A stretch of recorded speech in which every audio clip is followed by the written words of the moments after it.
Sincèrement, foncez si vous avez envie de prendre un peu de recul sur vous-même.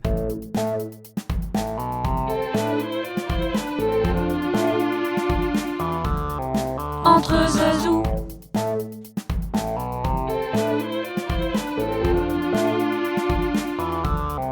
Entre Zazou.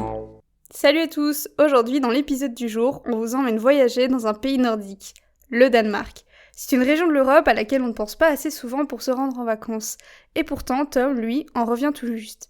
Il y a passé 6 mois pour échanger, rencontrer des jeunes et se recentrer sur ses envies avant de rentrer à l'université. Aujourd'hui, on le reçoit au micro d'Entre Zazou pour qu'il partage avec nous ses meilleurs souvenirs, ses craintes, ses apprentissages et ses accomplissements qu'il a vécus durant cette demi-année. Quand j'avais 16 ans, en 5e secondaire, je me posais déjà des questions sur ce que je voulais faire après ma réto. Et c'est vrai que j'avais envie de partir à l'étranger, au moins un an, faire une année sabbatique.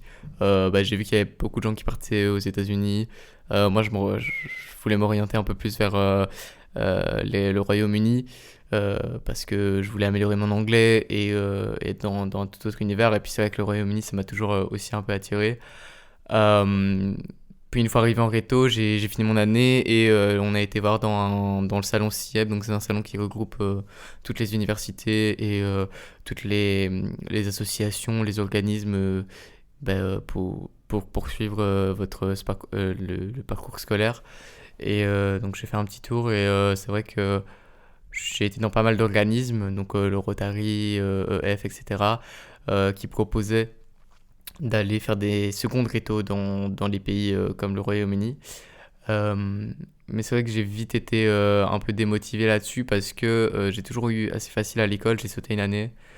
Et le niveau belge est quand même assez bon. Et si j'allais refaire une seconde réto dans un autre pays, j'allais juste m'ennuyer et pas forcément apprendre de nouvelles choses vu que j'allais juste revoir ce que j'ai déjà vu. Voire parfois un peu moins que ce que j'ai déjà vu que le niveau belge est vraiment bien.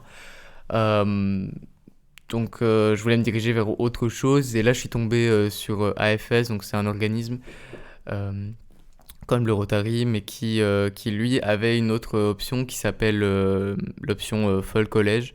Donc c'est dans plusieurs pays nordiques, notamment ici le Danemark, et ils m'ont vendu ça comme une année ou un semestre assez chill, assez artistique dans une école internationale avec des gens de partout dans le monde. Et donc c'était pas du tout pour poursuivre mon parcours scolaire parce que j'allais pas voir des matières qui allaient poursuivre ce que j'ai déjà vu et étudié. C'était vraiment un truc super, super différent et voilà, donc on m'a vendu ça comme juste un regroupement de cultures et juste socialement parlant, hyper intéressant vu que tu rencontres des gens de partout dans le monde et c'est vrai que c'est le genre de choses que t'es pas forcément habitué. Ils m'ont vendu ça aussi plus pour se préparer à être autonome parce que je vais vivre seul, à être autonome, à s'autogérer et avoir un peu de recul sur soi et découvrir un peu plus qui on est. Mais voilà, sinon j'avais pas forcément de crainte, j'avais pas forcément d'attente. La seule chose pour laquelle j'avais peur, c'est peut-être ne pas être apprécié à ma juste valeur. Entre Zazou. On a été visiter l'école avec ma famille, on a fait un petit voyage au Danemark, un peu moins d'un an avant mon départ. C'est vrai que quand on a vu l'école, quand on a visité l'école, euh, ça m'a tout de suite plu. On m'a montré toutes les salles de classe, c'était que des salles artistiques, donc de musique, de bois, de cuir, de dessin, de peinture, enfin de céramique aussi. C'est vraiment hyper varié.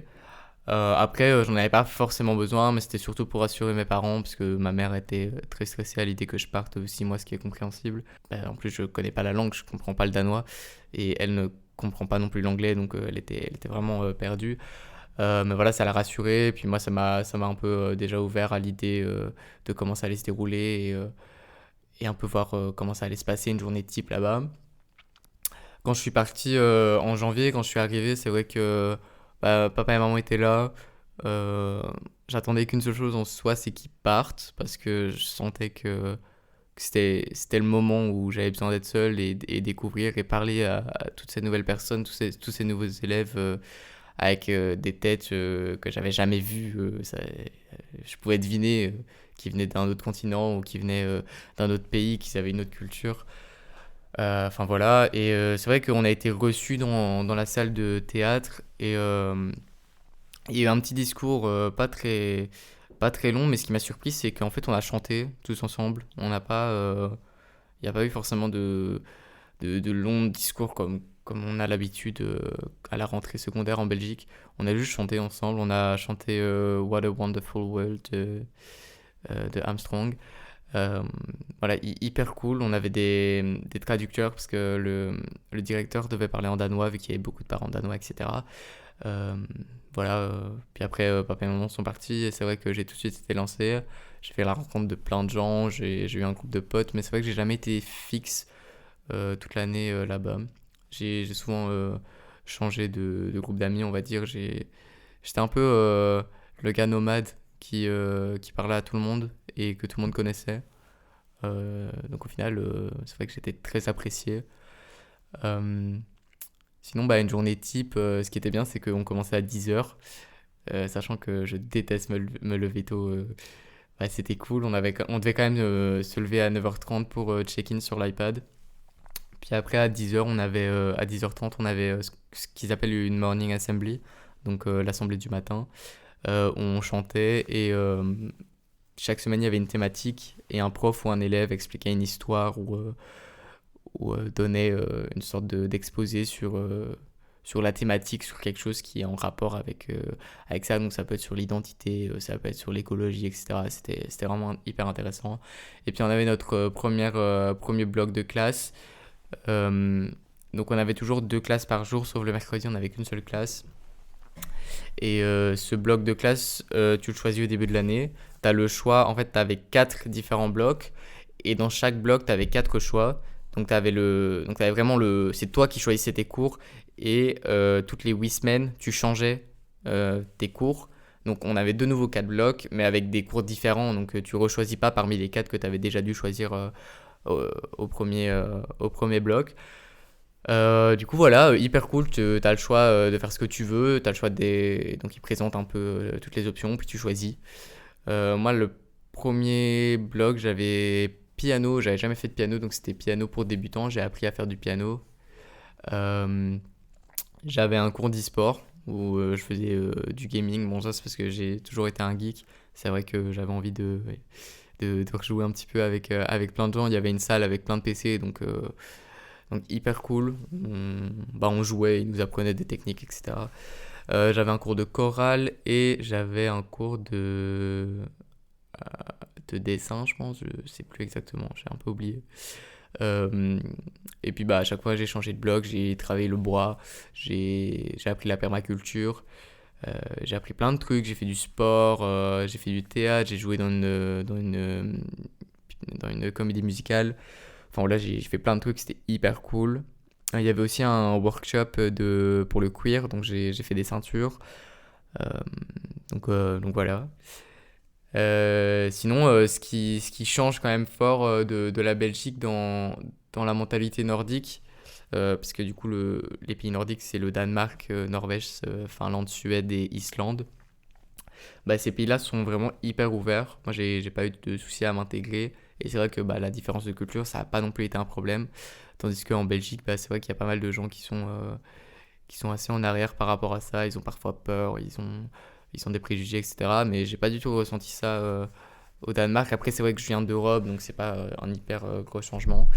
Euh, Sinon, donc voilà, ils sont hyper ouverts et alors ils sont toujours très très calmes. J'ai jamais vu un Danois s'énerver. Ils font beaucoup de sport et voilà, ils ont beaucoup de positivité. Et parfois, ça peut aussi être un point négatif. Parce que c'est vrai qu'ils sont toujours là, si tu as un problème, si tu te sens pas bien, mais ils voient toujours le côté positif et ils essayent de faire en sorte que tu ailles mieux. Mais des fois, tu as un peu envie d'entendre que c'est un peu nul ou enfin, c'est normal de pas se sentir bien ou ce qui t'arrive, c'est pas ouf. Parfois, tu as besoin d'entendre ça, qu'on te plaigne un peu. Euh, donc voilà, c'est peut-être un petit point négatif.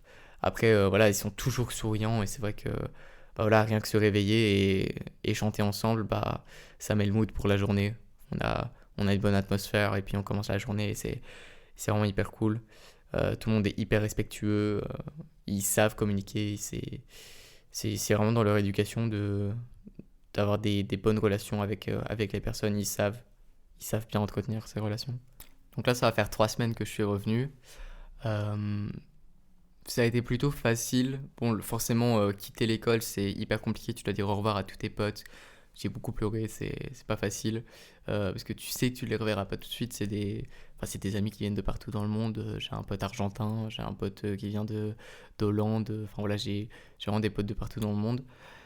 Mais revenir à la maison, c'était pas hyper compliqué. Revenir en Belgique non plus. C'est vrai que j'ai revu petit à petit mes potes. J'ai pas fait de grosses soirées. J'avais besoin de vraiment revoir les gens individuellement et refaire un petit point aussi sur ma vie, comment c'était, et ce que moi j'ai envie de changer dans ma vie en Belgique. Et c'est un peu un retour à zéro, tu vois, refaire un peu des choix entre ce que je veux, ce que je veux pas.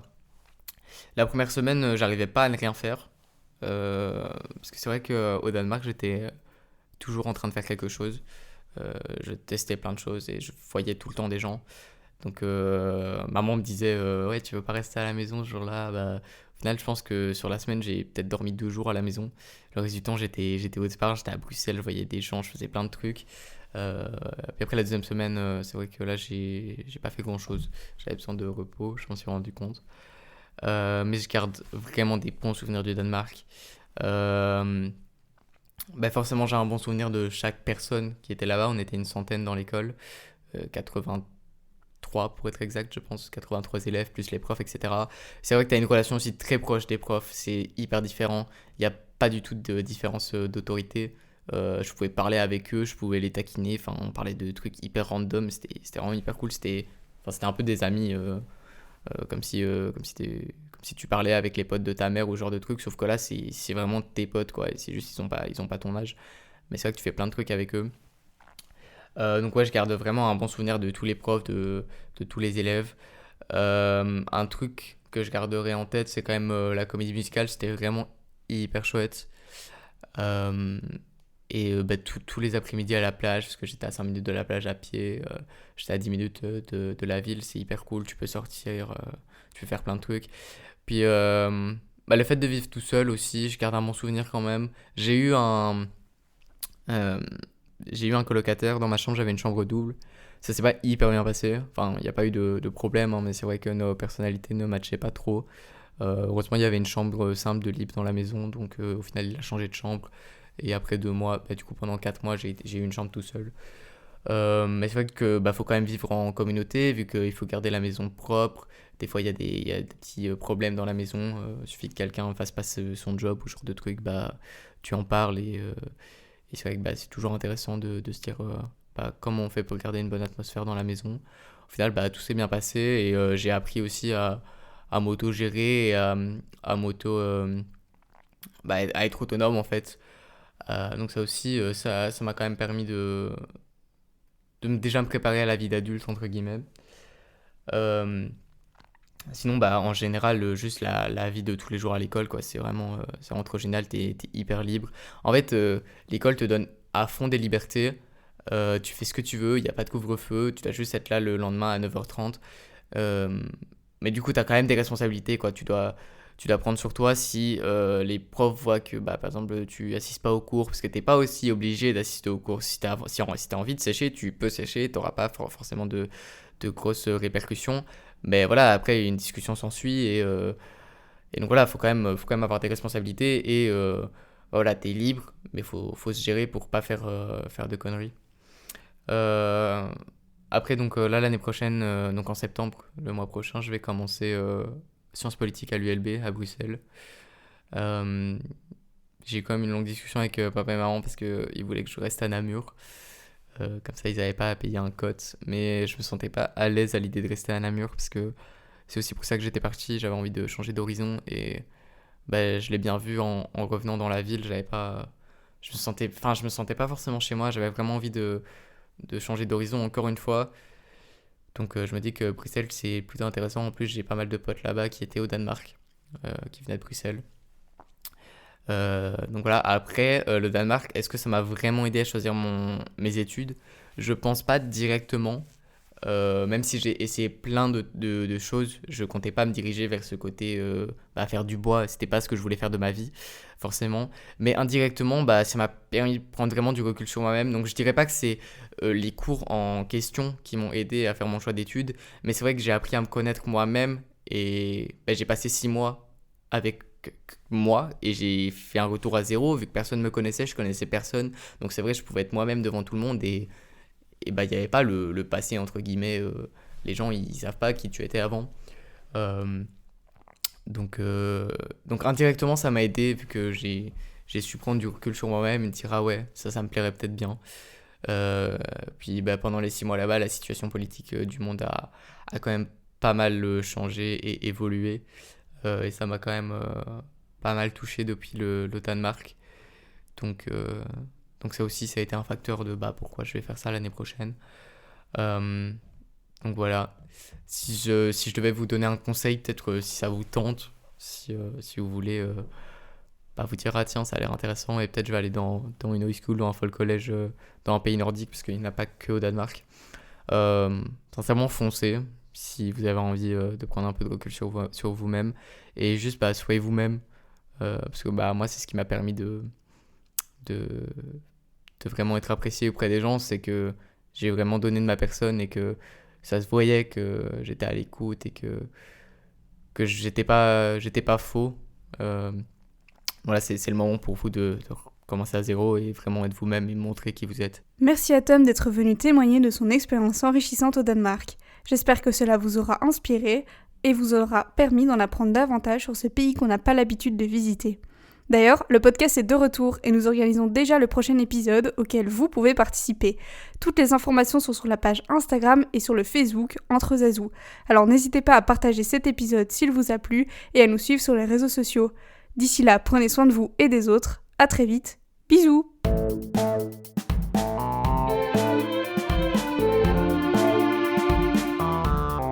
Entre Zazou.